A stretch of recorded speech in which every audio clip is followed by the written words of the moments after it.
रोहित की दीदी समीक्षा की शादी अर्पित से हुई थी। रोहित 20 साल का था, जो कि अपना पूरा दिन मोबाइल पर ही निकालता था। कभी पबजी खेलता तो कभी यूट्यूब चलाता।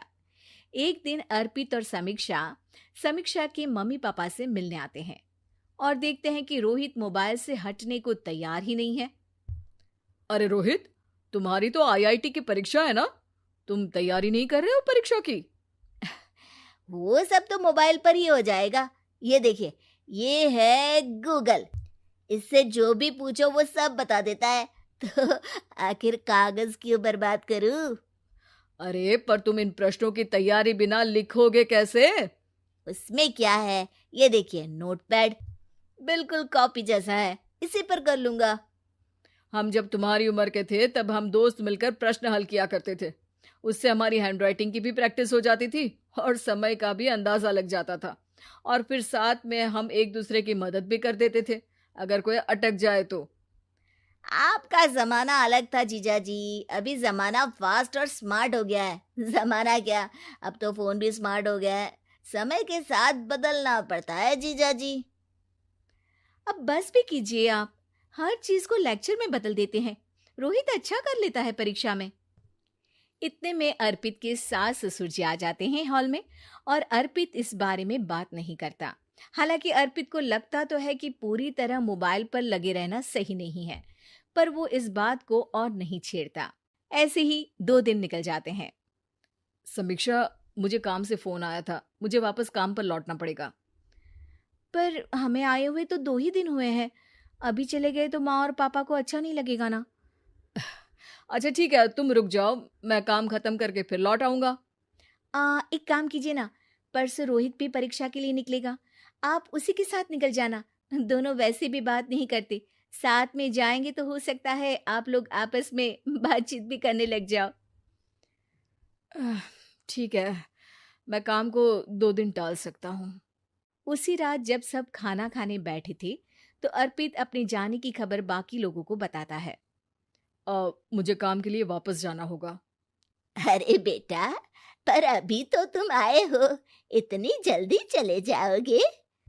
नहीं माँ जी, समीक्षा यहीं रहेगी और मैं जल्दी काम खत्म करके वापस आ जाऊंगा। ठीक है, काम भी जरूरी है। वैसे कब निकलोगे बेटा? 2 दिन में।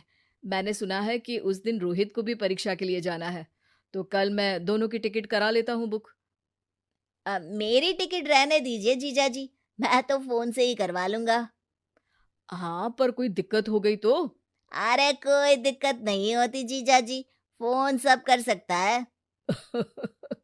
हमारे फोन के रिचार्ज से लेकर टीवी का रिचार्ज सब रोहित यही फोन से बैठे बैठे कर देता है।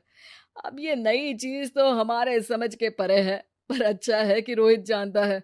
हमारी मेहनत इतनी कम हो गई भाई। हाँ, पर अगर टिकट नहीं मिली तो? अर्पित की बात पूरी होने से पहले ही बिजली चली जाती है।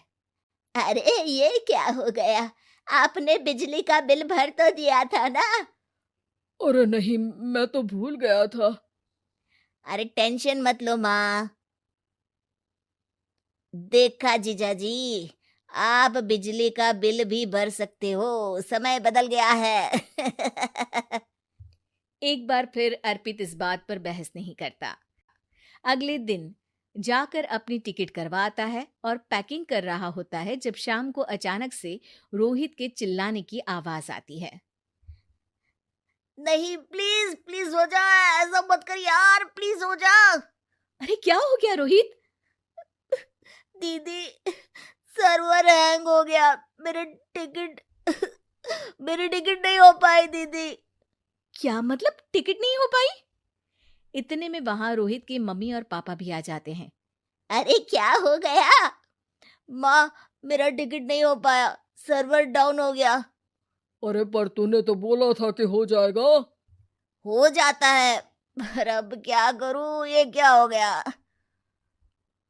अब कल की तो कोई बस भी नहीं है, ना ही अब टिकट मिलेगी ट्रेन की कल के लिए। मुझे तो कोई रास्ता नहीं दिख रहा। अब फिर लगता है मेरा ये साल बर्बाद हो जाएगा। घर पर एकदम से दुख का माहौल छा जाता है और सब रोहित को डांटते हैं, पर इतने में अर्पित वहां आ जाता है। आप सब रोहित को क्यों डांट रहे हैं? आपने ही तो उसे बढ़ावा दिया था ना। लेकिन इसकी लापरवाही के कारण इसकी परीक्षा छूट जाएगी। इसने तो हमसे कहा था कि टिकट हो जाएंगे। हे भगवान, अब क्या होगा? चिंता करने की कोई बात नहीं है। मैंने एक एक्स्ट्रा टिकट करवा ली थी।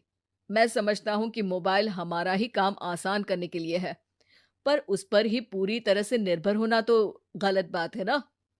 रोहित टिकट को देखकर बहुत खुश हो जाता है और जोर से जाकर अपने जीजाजी के गले लग जाता है। सॉरी जीजाजी, मुझे आपकी बात ध्यान से सुननी चाहिए थी, पर थैंक यू सो मच। हाँ बेटा, तुमने तो इसका भविष्य बचा लिया। शिक्षा, दूसरों से मदद मांगना गलत नहीं, पर दूसरों पर निर्भर हो जाना गलत है।